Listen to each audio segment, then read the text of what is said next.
This video is sponsored by Card Kingdom. You can visit their store by using my referral link in the description below.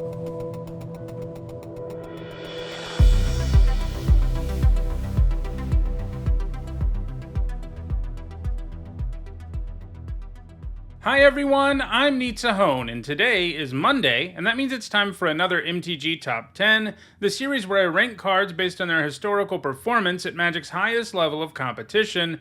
At least that's normally what I do in this series. Over the last week I've been doing my set review for Magic Arena's latest limited format, Alchemy Horizon's Baldur's Gate, and as usual during a set review, one of the MTG Top 10s that week gets taken over by the set review, and this time around we're going to be looking at the biggest bombs in that set.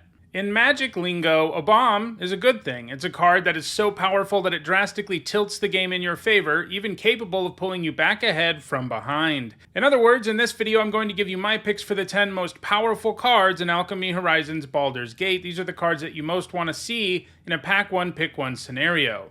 Obviously, the cards on this list are rares and mythics. Bombs tend to be, but if you want to know what I think about all the cards in this set, that's what the set review is for, and I'll also be taking a look at the best uncommons and commons in this Saturday's edition of Neats & Notes. Alright, let's jump into the list. At number 10, I have Oya Minertalk, Polar Werebear. Obviously, this is a 4-mana 4/5, that's a great stat line. It also has hexproof until it damages something, which means your opponent can't really deal with it until it gets involved in one way or another, and that's pretty powerful. But what really makes it a bomb is the fact that when it hits your opponent, it makes a food token, and you can cash in food tokens to draft a card from his spellbook. And when you do, you get 3 blue mana. All the cards you can choose from are blue cards. You can get powerful 3-mana blue cards, including things like Nader Kraken, which you'll just be able to cast right away. You can pay 1 blue mana and cast that effectively out of nowhere. So you get a full card every time you get food. He would be higher on this list in a world where this format had more food in it. I'm pretty sure there are 0 other cards in the set that make food. There might be 1 or 2, but it's not a big theme in the set. But nonetheless, I mean, he brings you a great stat line. Even if you don't have blue mana, he's a pretty good card. And if you do have a deck that can produce blue mana, well, he's a really good card and certainly a bomb. The ability to basically draw you a card every time it hits your opponent is very powerful. At number 9, I have Will, Pact Bound Duelist. So this is one of these specialized cards. This mechanic is pretty convoluted, but all the cards they put it on are pretty good. The way this works in Will's case is you pay 2 generic mana and discard a card, and then he transforms into something that has the same color as the type of land you discarded or the color of the card you discarded. And because you can discard lands to transform them, that's one thing that makes them really powerful. And what makes Will so great is the way he synergizes with when he specializes. So when he enters the battlefield, he steals an opposing artifact or creature with mana value 4 or less. Have to lose it at the end of that turn. This doesn't give it haste, but it lets you keep it until your next turn. So this means you can pay 5, cast Will, and then specialize him the next turn, and part of his specialized bonus involves sacrificing a creature. So sacrificing your opponent's creature with that effect is incredibly powerful. All of his different forms do something pretty insane when he transforms, and you effectively have Will turn into this really powerful removal spell that gives you all kinds of extra value. Sometimes you may want to wait until you straight up have 7 mana to cast Will. That way your opponent doesn't have an opening to kill him before he specializes. That way you can get the insane value you can get by specializing. The white one lets you reanimate something. The blue one returns an instant or sorcery. The green one makes him into an 8/8 with trample. The black one makes your opponent either pay 5 life or let you draw 3 cards. And the red one gives you an additional combat phase. Obviously, some of them are more powerful than others. I think the reanimation one, which is the white one, is probably the best, but they're all quite powerful. At number 8, I have Leizel, Githyanki Warrior. So if you take Specialize off of this card, you have a 4-mana 2/4 with Double Strike that just dodges the first removal spell that gets pointed at it. And that's not a bomb on its own, but that is a very good card, one you would always play in white. One that can take over games sometimes all on its own just because Double Strike is that strong. So the fact that you can specialize and for only 1 mana is amazing. No matter which form she transforms into, all of them give you really insane value, certainly worth a card and generally worth more than a card because she also gets a stats boost. One cool thing is if she hasn't been targeted before she transforms, she will still dodge the first removal spell that targets her. and she'll re-enter as a transformed copy, and that matters because they all have Enter the Battlefield abilities. They trigger when she specializes, and they trigger when they enter the battlefield. This format also has several cards that let you blink creatures, which makes Leizel even better. But yeah, all the things she can transform into are crazy. I mean, you know, just the white one lets you seek an on-land permanent that costs 3 or less, so you get draw a card effectively. The black one can reanimate small things. The blue one gives you a copy of a card in your opponent's deck. The green one gives all of your creatures in play and in your hand +1/+1 forever. And the red one gives you 2 creature tokens. So yeah, she gives you insane value. Even if you never specialize her, she's a great card. Once she specializes, she gives you amazing value and is also an even larger double striker. At number 7, I have the Hourglass Coven. So this is a 6-mana 3/3 that's also a Warlock Lord. And what makes her really powerful is that when she enters the battlefield, you draft a card from her spellbook or their spellbook twice, and you put them directly onto the battlefield. Everything you can get out of her spellbook are 2/2 Warlocks, so they're also going to be 3/3s as long as the Hourglass Coven is in play, and they all have some sort of beneficial effect attached to them. So while it's sort of random which 2 you get, you do have some degree of choice because you're going to be shown 3 options and you pick one.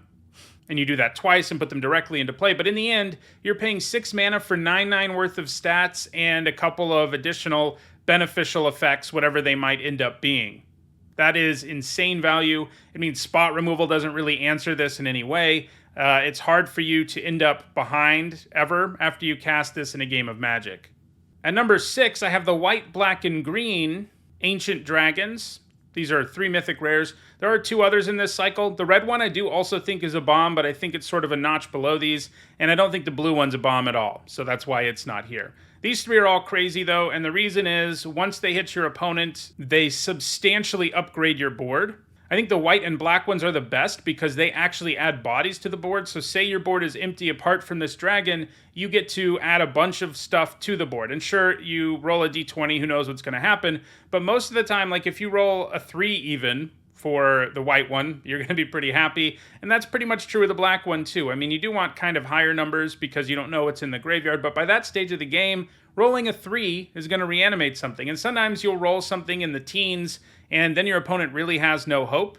The green one is really good too, but it does need you to have some board presence to generally do its thing. It can put the counters on itself, but it doesn't build its own board the same way the other 2 do. But these are all 3 crazy. They're huge, efficient flyers, and as long as they crack in once, your opponent can't win the game. At number 5, I have Prosper Tomebound. So this card is an insane value engine. There's not really any requirement you have to meet. Just every single turn, you exile the top card of your library and you can play it until the end of your next turn. That would already be a really impressive card. It's basically a 4-mana 1/4 with Death Touch that draws you a card every turn. But on top of that, you also get to generate treasure tokens anytime you do cast something from exile. So not only are you getting free cards, you're getting additional mana, and that's really, really powerful. This even includes playing a land off of this ability. You get a treasure, so you kind of get a mana boost of 2 on turns when you do hit a land. Usually with this kind of effect, you're hoping you don't hit one, but in this case, it's a nice consolation prize.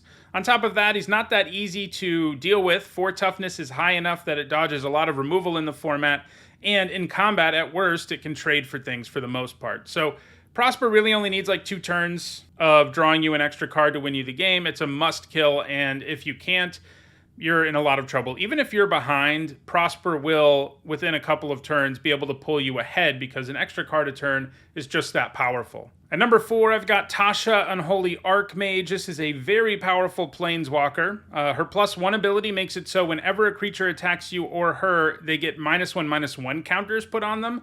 So, you know, your opponent's instinct usually when you slam a planeswalker is that they send everything they can at the planeswalker before things get out of hand. But Tasha really disincentivizes that and also makes it a lot harder for your opponent to successfully take her down because giving -1/-1 to all of their attackers on a counter really makes it hard for them to take Tasha down. And then she also has a -2 that's pretty good. She reanimates a creature from your opponent's graveyard. They get to choose what creature, and you give it Ward 2. Obviously, sometimes they can give you something pretty underwhelming, but slapping Ward 2 on anything does mean it's going to be harder for your opponent to remove, and that it can probably protect Tasha. I think most of the time you're just going to play this, use the +1 twice, and then just use her ultimate and win the game. It's just such a powerful planeswalker and so good at surviving and making it hard to kill her. And her ultimate really isn't that far away, and it's powerful enough that, yeah, I mean, it's just going to win you the game. You get to get 3 creature cards directly out of your opponent's library and put them on the battlefield under your control. That's just very powerful. She is going to be very hard to beat. At number 3, I've got Wrathful Red Dragon. It's funny, I think this dragon is better than the Mythic Rare cycle of dragons in the set, and that's partly because it costs so much less. It's a 5-mana, 5/5 flyer. That's already an imposing body. But what really makes it great is that anytime a dragon you control is dealt damage, that dragon deals that much damage to any target that isn't a dragon. So, for example, if your opponent uses damaging removal on the red dragon, there's basically no way they don't get 2 for 1. And what really pushes it higher on this list than it would be in maybe your typical set, I mean, it would be a good card in any set, but in this set, there are dragons everywhere. At uncommon, at common, in 3 different colors. You can find them all over the place, the 3 teamer colors. So frequently, you'll play this dragon, and you'll already have dragons in play that now you can attack with in almost any situation, because your opponent no longer is very interested in blocking them. They kind of just have to take the hit. So the dragon really has an impact on the board immediately. Even if your opponent untaps and kills it, most of the time it will have made a difference. And if they don't have a way to kill it, they basically have to stop attacking because of the fact that it'll just block and wreck everything by getting damaged or whatever. I mean, even just trading this for another 5/5 and then doing 5 to something else is an amazing trade. At number 2, I have Lucamina Moon Druid. This is another one of these specialized cards. She starts out as a 3-mana 2/2 that searches up a land. That obviously is not a bomb, but what makes her incredible is not only that she specializes into a really scary creature, it's that when you kill her after she has specialized, she just comes back as Lucamina again. So with Lucamina, you want to be able to transform her as quickly as possible, because then things become very impossible, basically, for your opponent, because you get this powerful creature, and now removal doesn't even fully deal with it. And then once she turns back into Lucamina, you can transform her again. I think a lot of the time, the way she'll feel the most like a bomb is if you treat her like a 6-drop, because that way you can play her, get a land, discard that land to specialize, and then you have a creature that is formidable, and your opponent killing it isn't even that big of a deal because she'll just come back. And at number 1, I have Champions of Tyr. Starts out as a 4-mana 4/3 flyer. You're already on board for that. Then it comes with Double Team. This is a mechanic in the set that means when you attack with this, you get a copy of it in your hand, and then both copies lose Double Team. So it's a 4-mana 4/3 that gets pretty close to just drawing you another 4-mana 4/3 when it enters the battlefield. But what really pushes it to the top for me is its Enter the Battlefield ability, which gives you a boon that makes it so when you cast your next creature spell, that creature gets a +1/+1 counter, flying counter, or lifelink counter.